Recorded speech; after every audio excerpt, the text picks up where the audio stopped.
अगले अध्याय के लिए कुछ चीजों को जानेंगे। हम जानेंगे, जैसे अभी तक तो हमने जो जाना है उसको भूलना नहीं है, उसको भी जानना है, पर उसके साथ साथ और भी देखना है। ठीक है, क्या देखना है कि अगर कोई बिंदु, यहां हम बिंदु की बात करेंगे, वृत्त के अंदर है तो उस पर से कोई भी स्पर्श रेखा नहीं खींची जाएगी।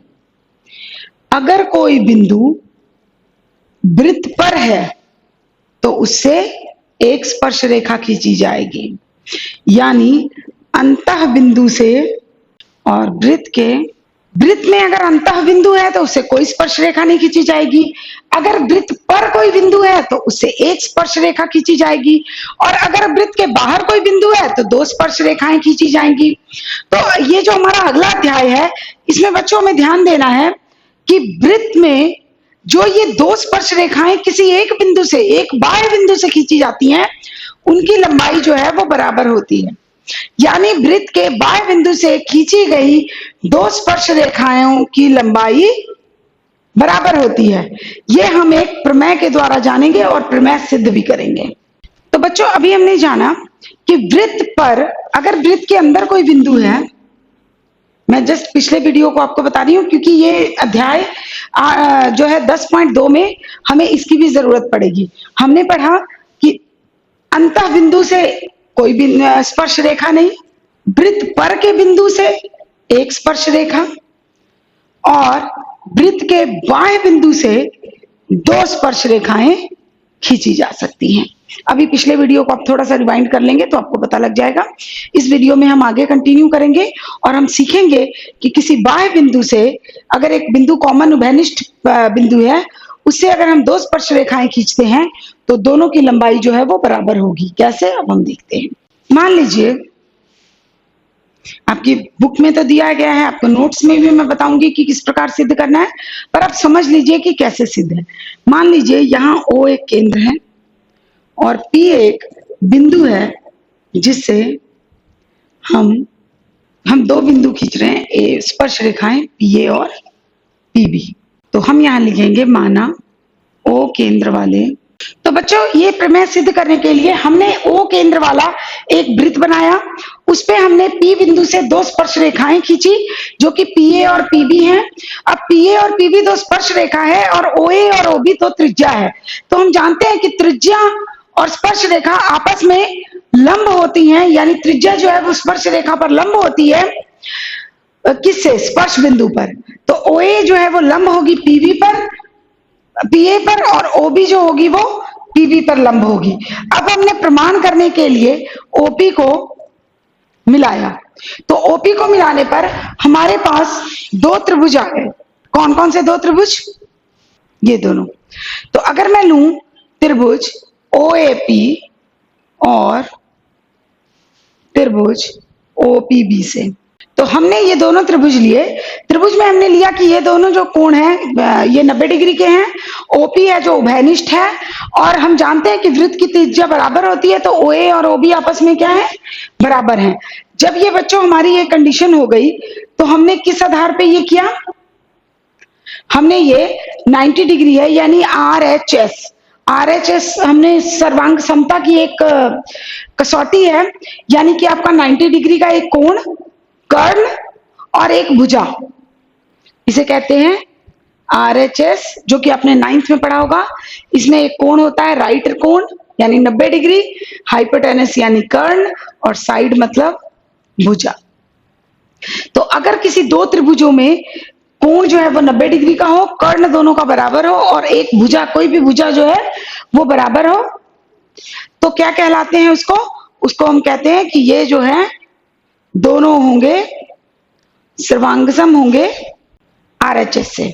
ठीक है, तो RHS से जब ये समान सर्वांगसम होंगे तो बच्चों हम जानते हैं कि सर्वांगसम में जो आपके होते हैं कॉरेस्पॉन्डिंग पार्ट्स, हम कहते हैं भाई CPCT, यानी जो संगत पार्ट होते हैं, जो संगत हिस्से होते हैं, यानी ये हिस्सा कॉमन था, ये कॉमन था, ये कॉमन था, तो कौन से संगत हिस्से बचे? ये दोनों और ये दोनों। तो जिसे हम इंग्लिश में कहते हैं कॉरेस्पॉन्डिंग पार्ट्स। बच्चों मैं आपको देखिए इंग्लिश भी बताती हूँ, हिंदी भी बताती हूँ, बस मेरा सिर्फ एक लक्ष्य है कि आप आपकी बेहतरी हो, आपके ज्ञान में वृद्धि हो और आप आत्मविश्वास से भरे किसी से भी बात कर सकें अपने कंटेंट के बारे में। ठीक है, तो यहां देखिए मैंने आपको बताया था कि सर्वांगसम को इंग्लिश में कॉन्ग्रुएंट कहते हैं। ये कक्षा 9 में हम पढ़ चुके हैं।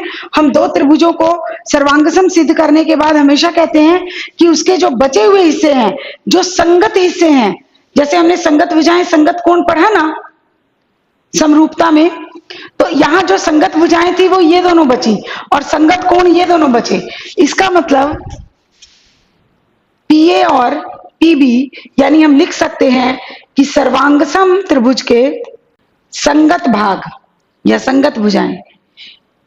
ठीक है, तो पीए और पीबी बराबर है। हमें यही सिद्ध करना था कि बाह्य बिंदु से खींची गई दो स्पर्श रेखाएं आपस में बराबर होती हैं, नंबर 1।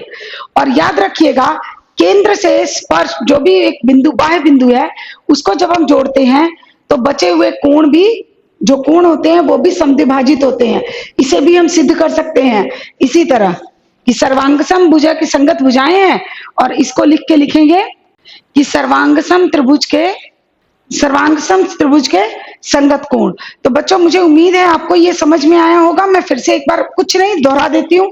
हमने सबसे पहले ये जो माना, दो त्रिज्या, दो स्पर्श रेखाएं और इसको जोड़ दिया।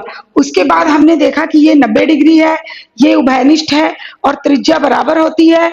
तो RHS क्या होता है मैंने वो बताया। उन दोनों से ये सर्वांगसम है। सर्वांगसम त्रिभुज की बची हुई यानी संगत भुजाएं और संगत कोण बराबर होते हैं। तो ये दोनों भुजाएं बची थी, ये दोनों भुजाएं बराबर है और ये दोनों कोण भी बराबर है। आप कुछ भी सिद्ध कर सकते हैं। कहीं भी डाउट हो नीचे नोट्स हैं, आप देख लीजिए, वीडियो रिवाइंड करके देख लीजिए, आपको समझ में आ जाएगा। अब हम कुछ प्रश्न हल करते हैं।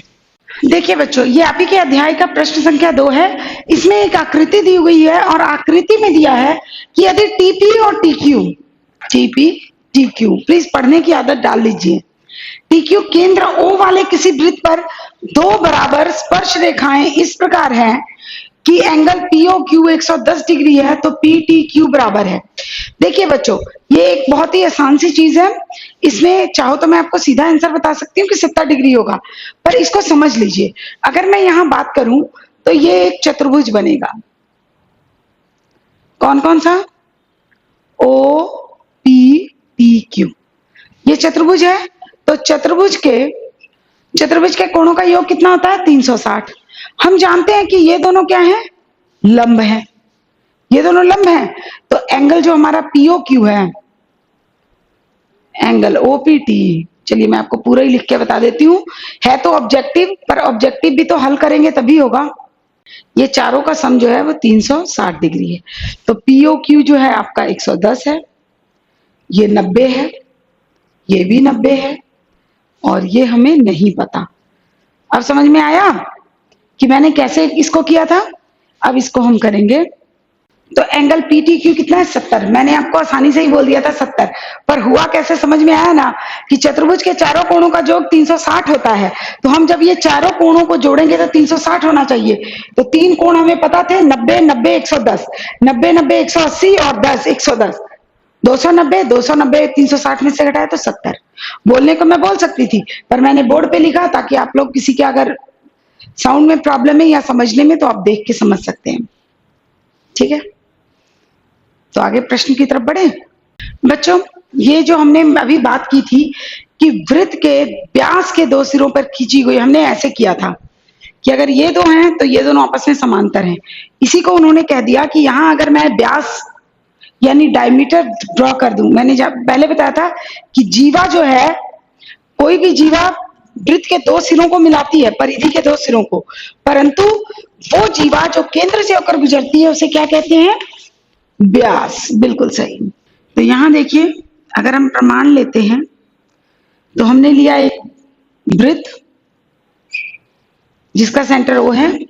चलिए, माना कि O केंद्र वाले व्यास वृत्त का व्यास AB है तथा PQ एवं RS दो रेखाएं हैं। मैंने स्पर्श लिख के काट दिया क्योंकि आपको सिर्फ रेखाएं दी गई हैं। अब हमें यहां देखना है बच्चों कि वृत्त के दो सिरों पर, अब मान लीजिए ये वृत्त है, व्यास है, तो इसके दो सिरों पर अगर मैं खींचूंगी तो ये दोनों लाइंस कितने पॉइंट पे टच करेंगी? ये करेंगी बच्चा कितने पे? एक ही पॉइंट पे। तो जब ये एक ही पॉइंट पे टच कर रही हैं तो इसका मतलब ये क्या बन गई? ये तो ऑटोमेटिकली स्पर्श रेखाएं हो गई ना जी। तो ये जो स्पर्श रेखाएं हुई, अब हमें सिद्ध करना है, क्या सिद्ध करना है? कि पी क्यू और आर एस समांतर हैं। ठीक है, तो चलिए अब हम प्रमाण पर जाते हैं। तो प्रमाण पे जाके हमने देखा कि यहां चूंकि PQ एवं, देखिए बच्चों हमने माना था, अब हमें सिद्ध क्या करना था? PQ समांतर है RS के। तो हमने प्रमाण में लिया कि चूंकि PQ और RS, जब मैंने आपको बताया कि एक ही बिंदु पर टच कर रही हैं, तो ये इसकी स्पर्श रेखा हो गई, क्योंकि एक ही बिंदु पर वो वृत्त को स्पर्श कर रही है। तो PQ एवं RS जो है वो वृत्त की स्पर्श रेखा हुई। जब ये स्पर्श रेखा हुई तो हम जानते हैं कि OA और OB क्या हो गई? त्रिज्या। OA एवं OB क्या हुई? और OA और OB जब त्रिज्या है तो हम जानते हैं कि त्रिज्या जो है वो लंब होती है किस पे? स्पर्श बिंदु पे, स्पर्श रेखा को। तो ये दोनों जो है वो 90 डिग्री के हो गए। जब ये दोनों 90 हैं तो ये सरल रेखा है, ये भी 90 के हो गए। तो हम सिद्ध कर सकते हैं कि ये और ये एंगल जो है वो क्या है? बराबर है। एंगल कौन सा? OAP और OBS। तो हमें पता है कि ये दोनों कोण कौन से हुए? एकांतर कोण। ये दोनों कोण कौन से हैं? एकांतर कोण। तो बच्चों जब एकांतर कोण बराबर होते हैं तो रेखाएं समांतर होती हैं। बस हम सीधा लिख देंगे कि दिए गई शर्त में एकांतर कोण बराबर हैं, इसलिए जो दोनों रेखाएं हैं वो क्या हैं? समांतर हैं। ठीक है, ये लिखना कैसे है आपको नोट्स में भी पता लग जाएगा। वीडियो देख के आप समझिए कि मैंने इसे हल कैसे किया है। ठीक है बच्चों, ये आपका है प्रश्न संख्या 6 कि एक बिंदु ए से जो एक वृत्त के केंद्र से 5 सेंटीमीटर की दूरी पे है। देखिए ये बहुत ही आसान प्रश्न है, पर इसको पढ़ना ध्यान रखिएगा कि वृत्त के केंद्र से, यानी वृत्त के केंद्र से ये जो पूरी दूरी है ये कितनी है? 5 सेंटीमीटर। यहां है बिंदु ए और यहां बिंदु ओ। ठीक है, वृत्त पर स्पर्श रेखा की लंबाई 4 सेंटीमीटर है। स्पर्श रेखा की लंबाई कितनी है बच्चों? 4 सेंटीमीटर। और ये है आपकी त्रिज्या। ठीक है, ये समझ में आया? तो मान लीजिए ये आपकी त्रिज्या है, तो हम जानते हैं कि त्रिज्या और स्पर्श रेखा आपस में लंब होती है। तो जब ये 4 सेंटीमीटर है, इसको कोई भी हम नाम दे सकते हैं OP। तो यहां देखिए OP स्क्वायर प्लस, अब ये दोनों ही आधार और लंब है, इसलिए कभी कंफ्यूज मत होइएगा। केंद्र से बिंदु वाली जो दूरी है वो हमेशा कर्ण होती है और सबसे लंबी दूरी होती है। कर्ण जो है वो समकोण त्रिभुज की सबसे लंबी भुजा है, ये मैं आपको बता चुकी हूँ। तो OP स्क्वायर बराबर 9, इसका मतलब OP बराबर, हम प्लस माइनस लिख सकते हैं बच्चों। मैं जानती हूँ आप में ये जरूर आ रहा होगा कि पता नहीं मैडम सिर्फ प्लस क्यों लेते हैं। इसलिए बेटा कि भुजा जो है वो माइनस नहीं होती ना, तो इसलिए OP की जो लेंथ है, जो त्रिज्या है, वो कितनी है? 3। ठीक है, चलिए एक और प्रश्न देखते हैं। देखिए बच्चों, ये आपका है प्रश्न संख्या 7। इसमें दिया गया है दो सकेंद्रीय वृत्तों की त्रिज्याएं 5 सेंटीमीटर और 3 सेंटीमीटर है। तो सकेंद्रीय मतलब दोनों वृत्तों का केंद्र क्या है? 1 है। ठीक है, और बड़े वाले की जो त्रिज्या है वो 5 है, छोटे वाले की त्रिज्या 3 है। तो बड़े वृत्त की वो जीवा पता करनी है, लंबाई, जो कि छोटे वृत्त को स्पर्श करती है। तो इसका चित्र कुछ इस प्रकार से बनेगा। ये आपका हो गया 3 सेंटीमीटर, ये हो गया 5 सेंटीमीटर, ये बन गई आपकी AB जीवा जो कि P पॉइंट पे टच करती है। यानी कि हमने लिखा OP बराबर 3 सेंटीमीटर, छोटे वृत्त की त्रिज्या OA बराबर 5 सेंटीमीटर।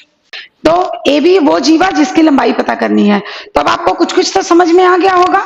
समझ में मतलब अगर मैं त्रिभुज इससे लूं, त्रिभुज OAP से, तो पाइथागोरस थ्योरम से ये आपका हो गया OP स्क्वायर लंब, AP स्क्वायर आपका आधार और OA स्क्वायर आपका कर्ण।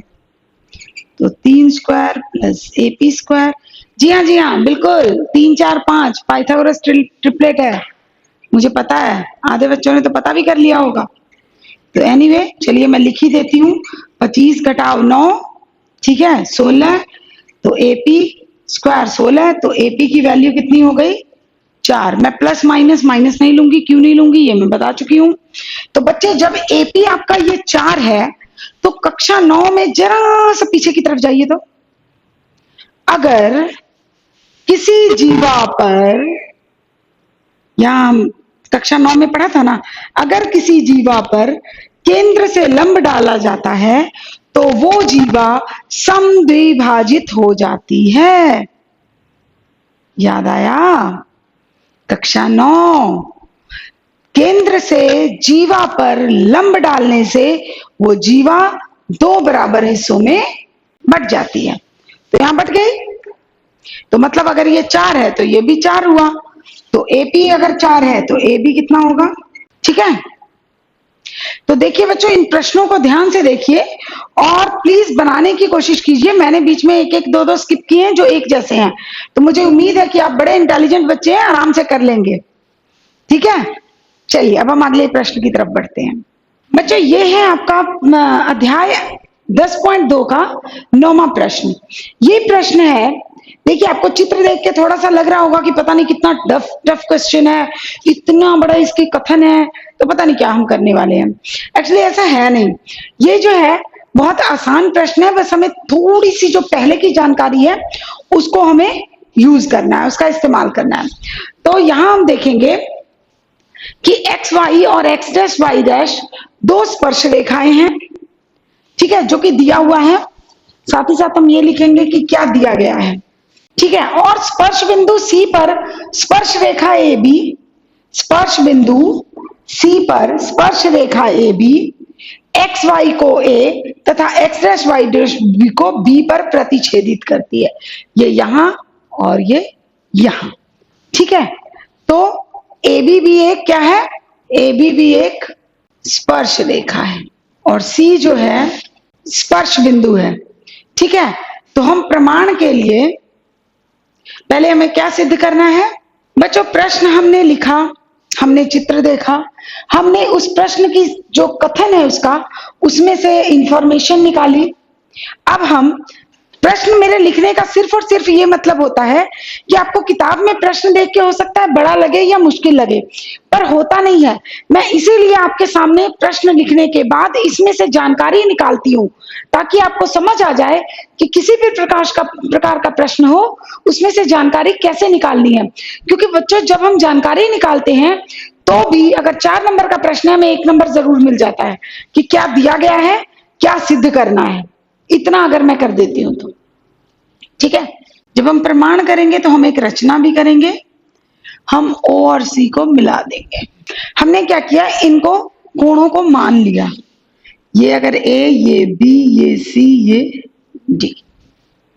ठीक है, अब हम लेंगे त्रिभुज पीओए। देखिए बच्चों, अब अगर मैं 2 त्रिभुज लूं, कौन से 2 त्रिभुज, ये वाला और ये, यानी पीओए और एओसी। तो यहां मैंने देखा कि ओपी और ओसी दोनों वृत्त की त्रिज्याएं हैं, फिर ओए जो है वो दोनों में उभयनिष्ठ है, और एंगल ओपीए और ओसीए ये दोनों जो है वो 90 डिग्री के एंगल हैं। ये तो हमें पता है 90 डिग्री के। तो जैसा कि मैंने अपने पिछले प्रश्न में बताया था, समकोण कर्ण भुजा, यानी कि एक कोण समकोण हो, कर्ण बराबर हो और भुजा जो है वो एक भुजा बराबर हो, तो बाय आरएचएस ये दोनों क्या हुए, सर्वांगसम। और अगर ये दोनों सर्वांगसम है तो मुझे पता है, मैंने आपको बताया था कि सर्वांगसम त्रिभुजों के संगत जो बचे हुए हिस्से होते हैं वो भी बराबर होते हैं। तो संगत हिस्से कौन कौन से हुए, एक तो ये हो गया ए, और एक हो गया बी, और ये भी हो गए। तो मैं क्या लूंगी, मैं संगत भुजाएं ले लूंगी, इसलिए कोण पीओए बराबर होगा कोण एओसी। क्यों भाई, संगत कोण किसके, सर्वांगसम त्रिभुज के। तो ये दोनों बराबर हो गए, इसका मतलब क्या हुआ, पीओए बराबर एंगल एओसी। ठीक है, तो अब हमें प्रश्न का कथन मिटाना पड़ेगा, वैसे भी अब हमें चित्र की ज्यादा जरूरत है। अब देखिए, एंगल पीओए और एओसी अगर बराबर है, इसका मतलब एंगल ए और एंगल बी बराबर है, समीकरण 1। इसी प्रकार अगर ये दोनों त्रिभुज सर्वांगसम है तो ये दोनों त्रिभुज भी सर्वांगसम होंगे, मतलब त्रिभुज बीओसी सर्वांग सम होगा त्रिभुज बीओक्यू के। क्यों, कैसे सर्वांग सम होगा? ये भी उसी से होगा, आरएचएस से, मतलब समकोण और कर्ण भुजा। कैसे?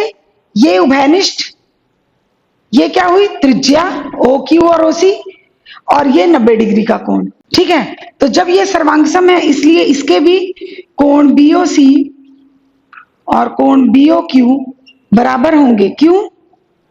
सर्वांग सम। तो ये दोनों कोण भी, जैसा कि मैंने बताया, सर्वांग सम त्रिभुज के संगत कोण, यानी ये दोनों कोण बचे हुए थे तो हमने ये बराबर कर दिया। बच्चों मैं बार बार कहती हूँ कि जब हमें सिद्ध करना है ना तो हमें कुछ मतलबी बनना पड़ता है।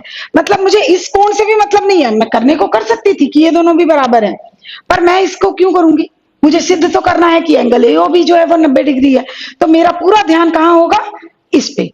तो इसलिए हमारा कोण सी भी कोण डी के बराबर है। ये हो गया समीकरण 2। तो ए जो है वो बी के बराबर है, सी है जो डी के बराबर है। अगर हम चित्र को ध्यान से देखें तो हम पाएंगे कि angle A plus angle B plus angle C plus angle D 180 degree होगा। क्यों? सरल रेखा है, ये सरल रेखा है ना भाई। कौन सी सरल रेखा है? लो मैं आपकी मदद के लिए लिख देती हूँ PQ। अब हम जानते हैं ए और बी बराबर है, तो मैं लिखूंगी बी जोड़ एंगल बी, ठीक है, जोड़ सी जोड़ एंगल सी बराबर 180 डिग्री। अब हम थोड़ा सा ये हिस्सा मिटाते हैं तो हमारे पास आ गया, देखिए बच्चों, यहाँ एंगल ए और बी बराबर थे, मैंने एंगल बी डाल दिया। यहाँ सी और डी बराबर थे, मैंने सी कर दिया। मैंने बोला ना कि मतलब ही, क्योंकि मुझे बस यही सिद्ध करना है। ये एंगल ए ओ बी, तो एंगल ए ओ बी में कौन कौन सा है? बी और सी, यानी अगर बी और सी 90 डिग्री है मतलब एंगल ए ओ बी भी 90 डिग्री है। तो 2 एंगल बी हो गया, 2 एंगल सी हो गया। मैंने दो उभयनिष्ठ ले लिया, तो एंगल बी प्लस सी, और यहाँ 180 को 2 से विभाजित कर दिया, तो बचा angle B plus angle C बराबर 90 डिग्री। और मैंने आपको बताया कि एंगल बी और सी अगर 90 डिग्री है तो एंगल ए ओ बी भी क्या होगा बच्चों? 90 डिग्री होगा। तो देखो प्रश्न मुश्किल नहीं था, सिर्फ दिमाग लगाना है कि किसको किसको सर्वांगसम सिद्ध करना है, और जो सर्वांगसम है उसके कौन से पार्ट हमें इक्वल करने हैं। ठीक है, ये काफी इंपॉर्टेंट है। मैंने पिछले 2-3 साल में एक बार तो ये आया ही है प्रश्न, तो प्रश्न इस प्रकार के आ जाते हैं, आप थोड़ा सा ध्यान रखिएगा। देखिए बच्चों, ये आपका प्रश्न है, प्रश्न संख्या 12, ठीक है, जिसमें ये आपका शायद स्क्रीन पे नहीं आ रहा है, ये एबीसी एक त्रिभुज है, ठीक है, एबीसी एक त्रिभुज जिसमें कि ओ बिंदु इसका केंद्र है, और ये जो भुजा है ये डी बिंदु द्वारा प्रतिच्छेदित हो रही है और दो हिस्सों में बट रही है, 6 सेंटीमीटर और 8 सेंटीमीटर। ये तो आप चित्र देख के पता कर सकते हैं, और यहां से आपको पता लग रहा है कि जो सर्कल है यानी वृत्त है उसकी त्रिज्या कितनी है? 4 सेंटीमीटर। तो 4 सेंटीमीटर त्रिज्या वाले एक वृत्त के परिगत एक त्रिभुज एबीसी इस प्रकार से खींचा गया है कि रेखाखंड बीडी और डीसी, बीडी और डीसी, जिसमें बीसी स्पर्श बिंदु डी द्वारा विभाजित है, बीसी स्पर्श बिंदु डी द्वारा विभाजित है, की लंबाइयां 8 सेंटीमीटर और 6 सेंटीमीटर है। भुजाएं एबी और एसी पता करें, तो हमें पता क्या करना है? एबी और एसी। तो सबसे पहले हम इस चित्र को दोबारा बनाते हैं हल में। देखिए यही चित्र था ना, एबीसी 6 सेंटीमीटर 8 सेंटीमीटर। अब हम सबसे पहले, ये त्रिज्या है, तो हम इस त्रिज्या का, अगर त्रिज्या स्पर्श बिंदु पे है तो लंब होगी, यहां हम स्पर्श बिंदु पे लंब, यहां हम स्पर्श बिंदु पे लंब कर दिया हमने, स्पर्श बिंदु पे लंब है प्लस त्रिज्या है, और चित्र ये क्या है? ओ। अब उसके बाद पहले तो हम क्या करेंगे? ओ ई लंब है एसी पे, ओ एफ लंब है एबी पे, क्योंकि एबी और बीसी क्या है? स्पर्श रेखाएं। ये हमने कर दिया, खींचा। अब पुनः हमने ओ ए ओ बी, ओ ए ओ बी ओ सी को मिलाया, तो मिला देते हैं, ठीक है। तो अब अगर हम देखें तो हमें कुछ त्रिभुज जैसा मिल गया है, लेकिन त्रिभुज पे आगे बढ़ने के लिए अभी हमें एक और चीज करनी है। कैसे? देखो, अगर बीडी जो है, अगर मैं यहां से देखूं तो अगर पॉइंट बी से ये दो स्पर्श रेखाएं खींची गई, कौन कौन सी? बीएफ और बीडी। अगर हम चित्र को पुनः देखें, देखिए पहले तो हमने रचना की, परपेंडिकुलर यानी लंब खींचे तीनों स्पर्श बिंदुओं पे, और यहाँ एक पहले से था, उसके बाद ओ ए ओ बी ओ सी को मिलाया, उसके बाद हमने देखा कि बी बिंदु से ये दोनों स्पर्श रेखा है, तो स्पर्श रेखा की लंबाई बराबर होती है, तो बराबर होगी। यहाँ ये दोनों स्पर्श रेखा सी बिंदु से है, बराबर। चूंकि इसका मान नहीं है, इसको मैंने एक्स माना, तो ये भी एक्स हो गई। यानी ए बिंदु, बी बिंदु और सी बिंदु से स्पर्श रेखाएं खींची गई और स्पर्श रेखाएं बराबर हैं। तो अब हम इधर आते हैं। उम्मीद है आपको प्रश्न तो समझ आ ही गया होगा। कुछ आपके पास किताब भी है, तो बच्चों किताब को भी आप पास में रखेंगे। कुछ नोट डाउन करना है तो आप साथ ही साथ नोट डाउन भी करेंगे, ठीक है। किताब पास में रखिए, कुछ नोट डाउन करना है करिए, और मेरे साथ साथ देखिए प्रश्न किस तरह हल होता है। तो सबसे पहले हमने ये लिया। अब हम अगर सबसे पहले कक्षा 9 में पढ़े गए हीरोन्स फॉर्मूले को देखें, तो हीरोन्स फॉर्मूले से, हीरोन्स के सूत्र से हम जानते हैं कि S बराबर क्या होता है, A प्लस बी प्लस सी बटे 2। तो यहाँ A बराबर क्या है, मान लो मेरे पास है A B plus B C plus C A बटे 2। यानी कि अब आप ये लिखे, ये आपकी कॉपी में होना चाहिए, ये कॉपी में, क्योंकि आपको पता है कि बोर्ड मिटाया जाएगा, तो आपको पता होना चाहिए कि कौन सी भुजा कितनी लंबी है। जैसे ये S का मान मैं निकाल दूंगी, आप देख लीजिएगा कि क्या होगा। तो ए बी का मान कितना है, x जोड़ 6, बी सी का मान कितना है, 6 8 14, सी ए का मान 8 जोड़ x बटे 2। तो x जोड़ 6 जोड़ 14 जोड़ 8 जोड़ x, तो क्या होगा, x और x 2x, 14 6 20 8 28 बटे 2, 2 मैंने वैनिष्ट ले लिया। तो s का मान बच्चों कितना आया, x जोड़ 14। ये याद रखिएगा, मैं आपको याद दिलाने के लिए यहाँ लिख देती हूँ, x बराबर x जोड़ 14 आया। कैसे आया, तीनों भुजाओं को जोड़कर बटे 2 हमने किया, ठीक है, परिमाप बटे 2, ये हमने कक्षा 9 में ही पढ़ा है। तो इतना आया, इतने वर्ग इकाई। ये इकाई होगी क्योंकि अभी क्षेत्रफल नहीं निकला है, क्षेत्रफल निकलने के बाद इकाई हो, वर्ग इकाई होगी, ठीक है। यही होता है हीरोन्स फॉर्मूला से। तो अब देखिए S कितना है, x जोड़ 14, S माइनस ए, x जोड़ 14 माइनस a कितना है, ए बी की वैल्यू कितनी है बच्चों, x जोड़ 6। तो यहां हम ध्यान देंगे कि अगर मैंने यहाँ ब्रैकेट बड़ी डाली है तो ये दोनों छोटी ब्रैकेट में होंगे। क्यों होंगे मैं बता रही हूँ। S माइनस बी, बी कितना है, 6 8 14, सी S x जोड़ 14 माइनस सी। अब बच्चों ब्रैकेट के आगे माइनस का निशान है तो अंदर का दोनों निशान बदल जाएगा, यहाँ प्लस माइनस माइनस माइनस 8। अब हम बड़ी ब्रैकेट से छोटी ब्रैकेट में आ जाएंगे क्योंकि हम यहाँ हल कर चुके हैं। देखिए ये प्लस माइनस कट गया, ये प्लस माइनस 14 कट गया, ये प्लस माइनस x कट गया। तो यहाँ आया क्या, x जोड़ 14, 14 माइनस 6 8 गुने, ये 14 कट गया तो x आया, और ये 14 घटाओ 8, 14 घटाओ 6 8, 14 घटाओ 8 6। अब इसे हम हल करते हैं, 8 6 48, ये 48x है, x जोड़ 14। ये आपका क्या था बच्चों, क्षेत्रफल, किसका, एबीसी का क्षेत्रफल, ठीक है। आप इकाई लिख सकते हैं, नहीं तो आप सेंटीमीटर भी लिख सकते हैं, तो आपके लिए बहुत आसान हो जाएगा। यहाँ चूंकि सेंटीमीटर दिया हुआ है, ये जरा सा मेरे से मिस हो गया, अगर सेंटीमीटर नहीं दिया होता तो हम इकाई करते, जब सेंटीमीटर दिया हुआ है तो हम सेंटीमीटर स्क्वायर ही करेंगे, ठीक है। तो यहाँ देखिए बच्चों, एक त्रिभुज का क्षेत्रफल यहाँ आया, और यहाँ हमने ये तीनों त्रिभुजों का क्षेत्रफल तोड़ के मैंने यहाँ सॉल्व किया कि त्रिभुज एओसी का क्षेत्रफल। तो त्रिभुज एओसी अगर मैं लूंगी तो ये इसका होगा आधार और ये होगा लंब, लंब यानी कि त्रिज्या। तो अगर एक त्रिज्या 4 है तो बाकी भी 4 होगी। आधार x जोड़ 8 होगा, तो 1/2 गुने आधार गुने लंब हो गया, तो ये आ गया 2x जोड़ 16। बीओसी में 8 जोड़ 6 14 आधार हमें पता था, तो 1/2 गुने 14 गुने 4, 2 दूनी 4 28 सेंटीमीटर स्क्वायर। और एओबी का स्क्वायर बच्चों 1/2 गुने x जोड़ 6 गुने 4, मतलब 2x गुने 12 सेंटीमीटर। तो अब त्रिभुज एओबी का अगर मैं क्षेत्रफल लूंगी तो ये आएगा त्रिभुज एओसी, किसका किसका एरिया। अब हम जरा शॉर्ट में चलते हैं, एरिया त्रिभुज एओसी, बीओसी, एओबी। तो टोटल कितना एरिया हो गया, टोटल हुआ 2x जोड़ 16 जोड़ 28 जोड़ 2x जोड़ 12। ठीक है, तो ये कितना आया, सबका एरिया हमने जोड़ दिया। अब जोड़ने पर तो हमने वैल्यू भरी थी क्षेत्रफल की, तो हो गया 2 2 4x, 16 12 28, 28 28 56, तो इतने सेंटीमीटर स्क्वायर। यानी एक आया त्रिभुज एओबी का क्षेत्रफल 4 जोड़ 56 सेंटीमीटर स्क्वायर, और एक आया 48 x x जोड़ 14। तो अब हम इन दोनों को बराबर करेंगे और हल करेंगे, तो एक समीकरण ये हुई और एक समीकरण ये। तो अब हमें बाकी प्रश्न से अभी मतलब नहीं है, हमें समीकरणों से मतलब है, समीकरण 1 समीकरण 2।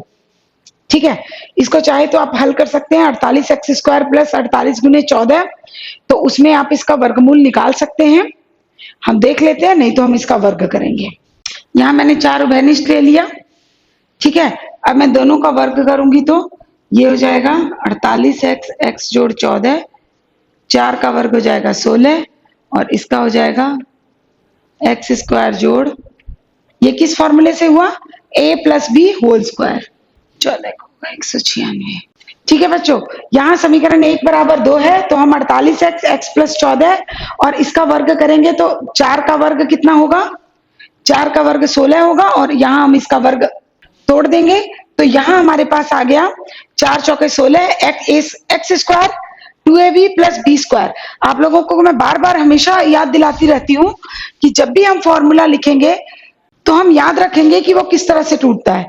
तो यहाँ देखो बच्चों, हमारे पास ये आ गया। ठीक है, अब हम इसे हल करते हैं जैसे हम हमेशा करते हैं, तो जैसे बीजगणितीय आधार पे, तो जरा सा देखा जाए कि इसमें कैसे हो सकता है। चलिए देखते हैं। 48x स्क्वायर 48 गुने 14, तो आप गुना करके देखिए। हम चाहें तो एक और काम भी कर सकते थे, तो आपके लिए ज्यादा आसान होगा। ये 16 यहाँ गुना है, तो अगर मैं इस 48x के बटे 16 कर दूं, इधर ले आऊं, तो भी ये बात बन सकती है, क्योंकि गुना करने में आपका बहुत टाइम लगेगा, और हमें मैथ्स में हमेशा ध्यान रखना है कि कौन सी प्रक्रिया करने से हमें आसानी होगी।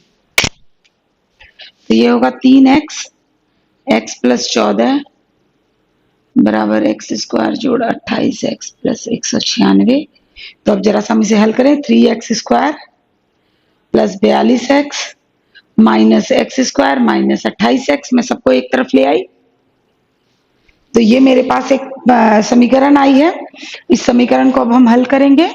42 में से 28 गए, 12 में से 8 गया 4, 3 में से 2 गया 1, 14x।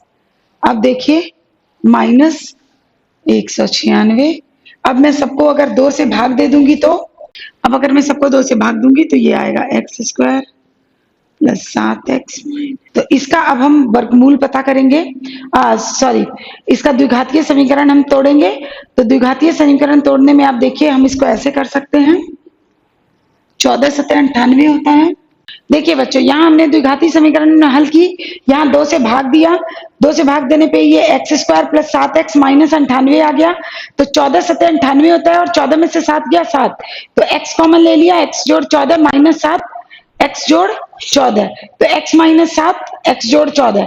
जब हमने दोनों को हल किया तो x का एक मान 7 आया और एक माइनस 14। हम जानते हैं कि भुजा कभी भी ऋणात्मक नहीं होती है, तो भुजा क्या होगी, धनात्मक ही होगी। तो हम देखेंगे अब कि ए बी का मान कितना होगा। ए बी बराबर है x जोड़ 6, x जोड़ 6 का मतलब 7 जोड़ 6 13 सेंटीमीटर, और ए सी का मान है x जोड़ 8, मतलब 7 जोड़ 8 बराबर 15 सेंटीमीटर। तो जो भुजाएं हमें पता करनी थी वो है 13 सेंटीमीटर और 15 सेंटीमीटर। मुझे उम्मीद है बच्चों कि, मैं जानती हूँ ये वाला प्रश्न थोड़ा लंबा था और मैंने 3-4 बार बोर्ड मिटाया, पर आपके पास बहुत आसान काम है। आप या तो वीडियो पॉज करके मेरा एक्सप्लेनेशन सुन सकते हैं, अगर आपको वो भी नहीं हो रहा तो आप नीचे नोट से देख सकते हैं। मैं जानती हूँ प्रश्न लंबा था, और मुझे ये भी पता था कि 2-3 बार बोर्ड मिटाना पड़ेगा, पर किया क्या हमने, अगर हम पूरी नजर डालें तो एक बार हमने हीरोन्स फॉर्मूले से इसी का क्षेत्रफल पता किया, एक बार लंब गुने 1/2 गुने लंब गुने आधार से किया, दोनों की तुलना की और x का मान पता कर लिया और अपनी पहले पढ़ी हुई सारी जानकारियों को हमने इस्तेमाल भी किया। तो उम्मीद है कि आप, जैसे मैं आपको मेहनत से पढ़ाती हूँ, आप मेहनत से पढ़ेंगे भी। ठीक है, तो चलिए, ऑल द बेस्ट। आप बाकी एक्सरसाइज बनाइए, जो प्रश्न रह गए वो नोट्स में तो मिल ही जाएंगे, पर खुद से भी कोशिश करनी चाहिए। बच्चों, ये प्रश्न लंबा था, 2-3 बार हमने किया, पर ध्यान रखिए कि आपकी मेहनत सब कुछ आसान बना सकती है। आप अगर मन से करेंगे तो सारे सूत्रों को यूज करके हमने किया। इसमें हमने किया क्या है, सिर्फ 2 तरह से एओबी का क्षेत्रफल निकाला है और दोनों की तुलना करके द्विघातीय समीकरण से x का मान निकाला। पर बच्चों, कई बार होता है कि मैं जब आपको प्रश्न बताती हूँ, जैसे अभी इसी प्रश्न में कई बार होता है कि चित्र बनाने में मैंने जो चित्र बनाया उसके अनुसार AB का और BC का मान, जो AB और AC का मान आया वो 13 और 15 ठीक है, पर आपकी किताब में जो चित्र दिया है, मैंने यहाँ दाईं तरफ C लिखा था, किताब में दाईं तरफ B और बाईं तरफ C है। तो इसका मतलब हो सकता है कि आपके उत्तर जो हैं वो थोड़े से AB, मतलब जो मेरा AB का मान आया है 15 और 13, हो सकता है उत्तर में वो 13 या 15 हो।